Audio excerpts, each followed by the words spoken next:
বন্ধুরা সকলকে রাধে রাধে। বাসি কাজ কমপ্লিট করে চলে আসছি পুজো দিতে। আজ যেহেতু জন্মাষ্টমী শনিবার পড়েছে, তো আমার তো ছুটি নেই, তো ভোরবেলায় কাজ কমপ্লিট করে নতুন জামা কাপড় ঠাকুরকে পরিয়ে দিয়েছি। এই যে এই গোপালের মূর্তিটা আমার মেয়ে যখন ছোট ছিল তখন নিয়ে আসছিল, তো তখন থেকে আমি জন্মাষ্টমীর দিনে ওনার এই ড্রেস পরিয়ে পুজো দিই।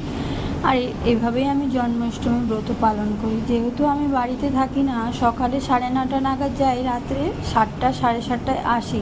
এর মধ্যে যদি আমি গোপাল ঠাকুরকে পালি, তো গোপালকে খাওয়ানো 3 বেলার এরকম নিয়মবিধি থাকে, তো এসব আমি কিছুই করতে পারি না। তো এর মধ্যেই আমি বছরে একবার জন্মাষ্টমী ব্রত পালন করি।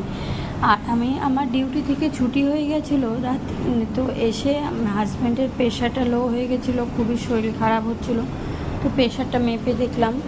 তো রাত্রেবেলা যেহেতু আমি সারাদিন উপোসী ছিলাম, কিছু খাইনি, তো এর জন্য পুজো করার আগে এটা বানিয়ে যাচ্ছি যে রাত্রে 2টো হোক বা 2:30টার দিকে এটা সাবুদানার যাই হোক পোলাওয়ের মতন আলু আর পনির দিয়েছিলাম। তো সব কিছু রেডি করে হাজব্যান্ডেরও সবজি আর মেয়েকে সুন্দর করে ওদেরকে আলু সিদ্ধ ভাত খাওয়িয়ে রাত্রে ওরা ঘুমিয়েছিল, আমি একাই পুজো করছিলাম। আর এই যে গোপালকে সুন্দর করে যে সকালে শাড়ি পরিয়েছিলাম, জামা পরিয়েছিলাম, তো ওই জামাটাই পরানো আছে। একটাই জামা কিনেছিলাম আর রাধারানীর জন্য একটা কিনেছিলাম। রাত্রে প্রায় 1:45 বাজে, তো এখন আমি খেয়ে নিচ্ছি এই সাবুদানার পোলাওটা।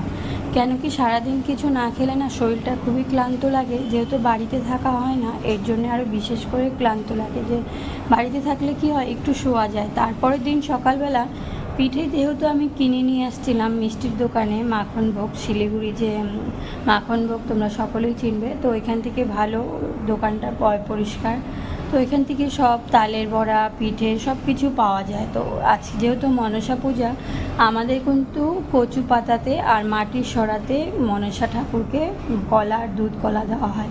যেহেতু রাত্রেবেলা আসার সময় ভুলে গেছিলাম মাটির সরা আনতে, তো গামলার মধ্যেই বসিয়ে দিলাম। নাস্তাতে সকালে রবিবার আমার ছুটি, হাজব্যান্ডের মেয়ের ছুটি, তো এর জন্যে গোলা রুটি বানিয়ে নিয়েছিলাম, বিট আর গাজর ঘষে দিয়েছিলাম, এই জন্য গোলা রুটিটা লাল হয়েছিল।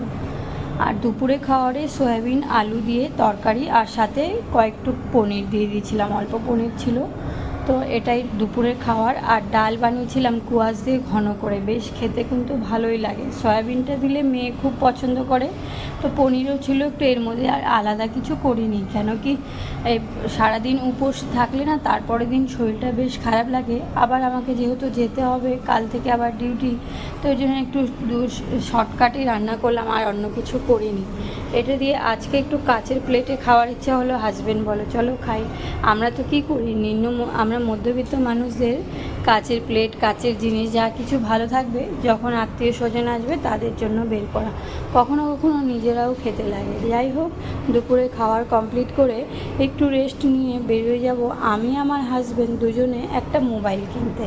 আমার হাজব্যান্ডের মোবাইলটা খুবই খারাপ হয়ে গেছে অবস্থা। এর আগে আমার হাজব্যান্ড পড়ে গিয়ে ফোনটাও ভেঙেছে, আর 4-5 বছর হয়ে গেলে ফোন আর টিকে না, খারাপ হয়ে যায়। কারেন্ট 1 মিনিটে কারেন্ট চলে গেছিলো, এই জন্য আমি পুরো ঘেমে গেছি। তারপরে এটা বিকেলের দিকে 4টা 4:30টার দিকে আবার মোবাইল নিতে চলে আসছিলাম দোকানে। এই মোবাইলটা স্যামসাং 5G ফোন ছিল, এই জন্য 16,000 কত টাকা ইনস্টলমেন্টে নিয়েছি, তো 800 কি 1500 এরকমই কত টাকা বেশি নিয়েছে।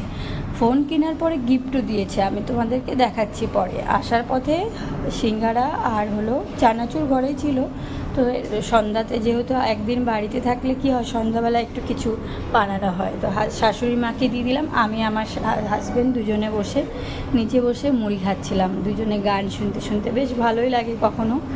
তো মুড়ি খাওয়ার পরে তোমাদেরকে দেখাবো যে গিফট, ওই শিলিগুড়ি কৃষ্ণা ফার্নিচার মোবাইলের দোকান, ওখানে অনেক কিছু পাওয়া যায়, যা কিছু নেবে গিফট দেয় সাথে।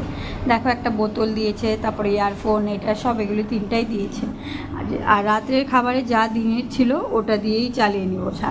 হাজব্যান্ড খেয়ে নিল।